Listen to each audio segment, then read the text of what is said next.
Night in a treatment room at the Norfolk and Norwich University Hospital. Her family felt that that was unacceptable and complained that she'd been kept in a cupboard. We asked what you thought, and lots of you got in touch. The vast majority felt the hospital had done its best, although some of you were less than impressed. This was the woman, Rhoda Talbot, photographed here by her family in the room. Now, Trish Christie from Felixstowe said, how can the hospital say it's a treatment room when the photos prove it's a store cupboard? It's disgusting and unacceptable. Daphne Lovell from Bury St Edmunds thought the hospital had acted correctly. The alternative might have been an A&E corridor or a longer journey to an alternative hospital. Mrs Smith, a registered nurse with many years' experience, feels strongly. She says the real issue is not enough staff and a lack of beds in which to nurse them. But J.F. Evans from Cambridge says people never stop complaining. Was she not lucky to be there at all, and luckier still in getting the equivalent of private patient attention? Kathy Bailey is a retired nurse who worked at the NNN and was horrified when she was put in a treatment room. There was a sign on the door of my stock room which read treatment room. However, as I left, I said that the sign should be changed to torture room. And finally, Richard Spall's opinion is that perhaps the lady concerned should be made to spend a night in a hospital in Haiti. Then she really would have something to moan about. Thanks for all of your comments, and if you have a story you think we should investigate, you can send us an email via the website or, of course, give us a call. Now, as you probably know, the BBC, and that includes us, is telling a history of the world in everyday objects. We've seen a sleeping bag used by Captain Oates and the boots used to help wartime pilots when they fell into enemy hands. Tonight, the story behind a dust-covered book.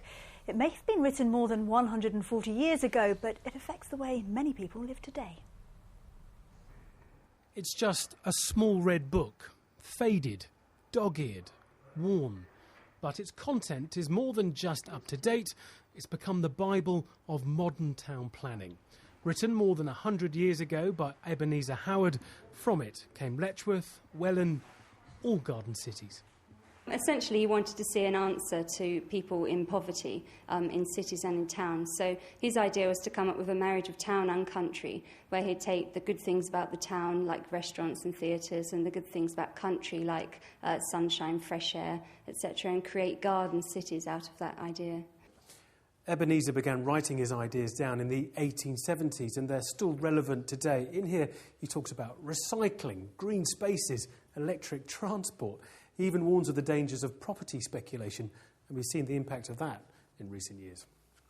Letchworth was founded in 1903, the vision to bring people from the slums of London to live in purpose-built social housing here. Homes that remain today. Bob and Jenny have lived in this cottage for more than 30 years. Not your typical council house. Where else would you find a house like this in a position like this, you know? We couldn't believe it ourselves when we had a chance to have it, you know. We couldn't get it quick enough. And, yeah, we love it. I was speechless. We thought we'd got the wrong house, to be quite honest, when we looked at it. But yes, we didn't hesitate then. In its beginning, Letchworth was alcohol-free. Pubs have gravitated here now. The centre's being pedestrianised. The high street looks like many others. So what's it like to live here? I thought it a bit quiet when I was younger, but I like it now. I've got a sort of family and that. It's very nice. Lived here forever. And what do you think? Really boring. Still really boring. I went to uni and came back, and it hasn't really changed a lot. Flowers, the people, just everything, really. Everything's beautiful about Letchworth. Beautiful people. Ebenezer Howard died in 1928 and was buried in Letchworth. His book, though, has been translated into dozens of languages: Russian, Japanese, many more. And from its pages, garden cities have been born all over the world. Mike Cartwright, BBC Look East. And tomorrow we'll be going to a History of the World event at the museum in Northampton. You can take any object you think tells an historical story. It's on from 10 till 4. And if you can't make it, John Griff from BBC Radio Northampton will be broadcasting live between 2 and 4. For most people, there are two things which make a trip to a restaurant really special: delicious food and great service. And of course that means excellent waiters. Tonight in Northampton, they've really pushed the boat out to get some extra help from the rugby club. Let's go live to Nando's and Jonathan Park. Yes, Stu, I'm not sure if it's service with a smile tonight here at Nando's in Northampton. More like service with a growl, possibly. But there is a serious side to why the Northampton Saints players are here donating their services as waiters for the night. They're actually raising money for the Haiti earthquake appeal. Now, I'll tell you more in a second. We'll have a chat to a few people. But let's look at last night's football for the second, because it was a very important game in the bottom of the championship for Peterborough and Ipswich. It's played 1-2 for Peterborough now, though, who have breathed life into their relegation fight, whereas Ipswich have been dragged back into the mire. Not the ideal preparation for a crunch match. Roy Keane's Ipswich arrived late at London Road last night, and with Town and Posh running out of time to save their seasons, there was one word on the lips of the fans: relegation. I think we probably will just escape, but it ain't going to be easy. Nobody's given Posh a chance, are you? Yeah, definitely. It's not over until the fat lady sings, is it? Ipswich tore into Posh from the start. From a corner, Daryl Murphy had the simplest of tasks of heading over. London Road turned into the San Siro. Keane's men mounted attack after attack, but Roy was still not happy. 1-0 is never enough. Straight from kick-off, Town gave the ball away. Impressive sub Ruben Reid winning a disputed free kick, which Davy boy Liam Dickinson struck into the net, and the comeback was complete with a fine second goal from Lee Frecklington.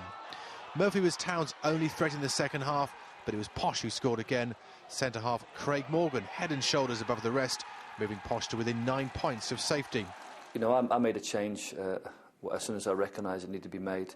Second half, I had a chat to the lads at half-time. Second half, they came out and played the way I expect them to play and the way that we coached them to play.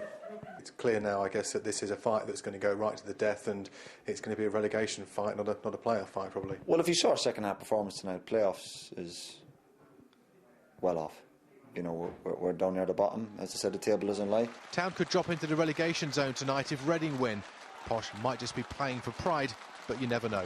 Jonathan Park, BBC Look East. Now in League One last night, there's a very important result as well for Colchester United, who beat Yeovil 1-0 away from home. That means that they're now third in the table and looking good, possibly to return to the Championship. Now, back here, I wonder what the service is like tonight. We better find out a bit. Madam, how's the service tonight then? Are you enjoying the service? It's been really good, but I think they should stick to rugby. What about a tip tonight? You going to give them a tip? Very big one. A big tip. Let's come and find one of the players who's involved tonight, Ewan Murray from Northampton Saints. Now, Ewan played for Scotland at the Millennium Stadium against Wales on Saturday. Disappointing result for you guys. Well, what a dramatic game that was. Yeah, very disappointing. We performed very well for 60, 70 minutes, and then we threw it away, really, so very disappointing. Now, this tonight, there's obviously a serious side to what you're doing here. You're raising money for the Haiti appeal, aren't you? And, you know, you're well prepared to get your penny form on, and you look great, I've got to say. Well, thanks very much. Yeah, everyone's having fun. All the fans are here, and all the boys are here cooking the chicken. Hopefully it's well cooked.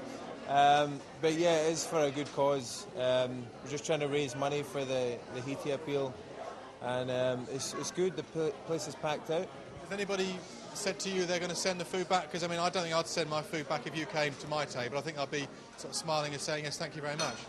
Yeah, well, there was one little boy that complained, but you know, I chucked him out, so it was fine.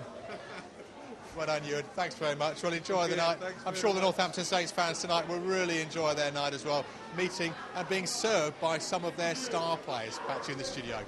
Jonathan, thank you very much indeed. You look like having you fun. have to be very brave to tell a rugby player he looks good in a pinny. Yeah. Jim, hello. Hello. Tell us about the weather then. You're going to want some good weather, aren't you? I'd love some good weather. Today was lovely. Lots of sunshine today, and I'm afraid to say the sunny skies today imply clear skies tonight. This is the edge of the rain and the sleet and snow that moved away. It's virtually gone now, and we have clear skies over most of the region. And